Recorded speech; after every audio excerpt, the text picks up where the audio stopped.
Hi, I'm Andy Meyers, CEO of HealthDay. Thanks for joining us for HealthDay Now. On June 9th, the U.S. Department of Health and Human Services took what they called a bold step in restoring public trust by totally reconstructing the Advisory Committee for Immunization Practices, ACIP.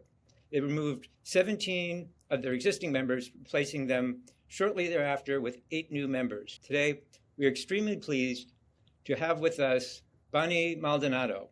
While her qualifications as Senior Associate Dean for Faculty and Development and Diversity, Taub Endowed Professor of Global Health and Infectious Diseases, Professor of Pediatrics and Epidemiology, Interim Chair, Department of Medicine, Medical Director, Infection Prevention at Stanford University School of Medicine. These alone would make her overqualified. In addition, she holds the distinctive honor of being one of the 17 members recently removed from ACIP.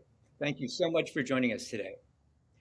So if we could start, if you could just give us a little background, what exactly is ACIP and why should anyone care about it? And it's a congressionally mandated committee that is supposed to advise the Centers for Disease Control and Prevention on vaccine recommendations for clinical use for the primary provider and for the public to understand how vaccines should be used. The process that vaccines go through is first they go through years and years of testing, and then they come to the Food and Drug Administration over a course of years to be reviewed. And then when they are approved by the FDA or licensed by the FDA, then the ACIP within 60 days by law must review any new vaccine that is licensed by the FDA for approval.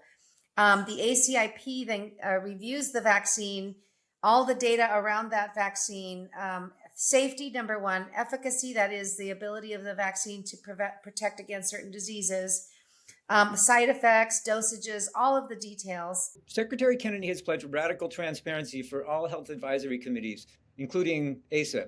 So I'd like to just get your thoughts on how do you consider the process used to select these new 8 members? So the ACIP has, first of all, in their charter, it is said that you have to stagger the appointments. That is, the membership cannot all be stepped down at the same time because you need continuity in the committee as they're deliberating about different diseases and vaccine products. And then when there are terms that are going to be expiring, the CDC actually puts out a public call for nominations and asks people to nominate experts in their field around vaccines, epidemiology, public health, immunology, all of the areas that are important in vaccines.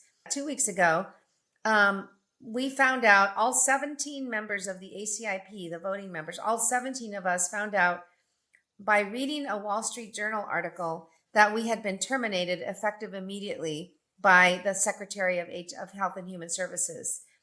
Now, 2 days later, 48 hours later, the Secretary appointed 8 new members, and I don't know anything about the process of how they were selected. The first test of the committee, as we say, is going to be June 25th, 26th. And one of the topics under discussion is thimerosal and the use of thimerosal in influenza vaccine in particular. Can you help us understand the context of this issue and why you think this topic is being brought up now in this meeting? Thimerosal is an ethyl mercury. It's a preservative. It keeps products from getting bacterial contamination.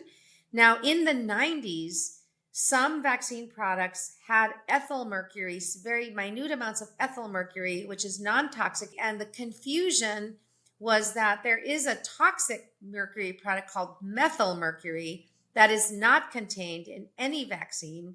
In fact, that's the kind of mercury that you can see people eating in fish, for example, and that is a highly toxic mercury component.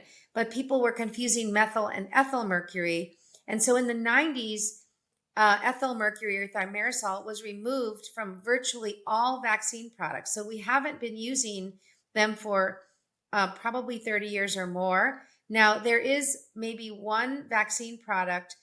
It's a multi-dose influenza vaccine, because multi-dose, again, you might open it and leave it for another use, and therefore there may be a risk of contamination. And so for that product, there is some ethyl mercury, again, not found to be in toxic levels at all, and rapidly eliminated by the body after vaccination. In one, I think, multi-dose flu vaccine product for children. Otherwise, there are no thimerosal containing vaccines on the market at this time. And I don't know what the discussion about thimerosal will be. The other thing that's happened with ethyl mercury, there's been a lot of misinformation from alternative sources that talk about ethyl mercury causing autism or thimerosal causing autism.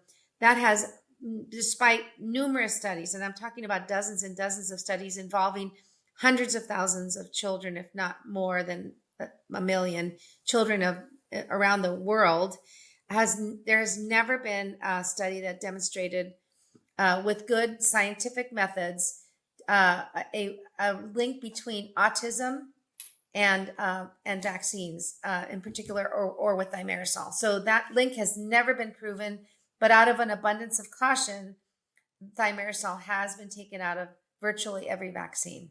Another topic on the agenda is the MMRV vaccine, the measles, mumps, rubella, varicella vaccine. What do you think they'll be talking about? So MMR and MMRV are measles, mumps, and rubella vaccine, and there's a more recent vaccine combination called measles, mumps, rubella, and varicella. So that actually includes the chickenpox vaccine in it. And I think that those vaccines have been in use for decades now. The measles vaccine has been used since the 1960s. It's highly safe, incredibly effective. It's over 95% plus effective in preventing measles. So I don't know why it came up as an agenda item, because we did not have any discussions about MMRV, but I do know that the Secretary's former affiliation with the Children's Defense Fund has really had some concerns about MMR. And again, the issue of autism continues to come up by that group without any real evidence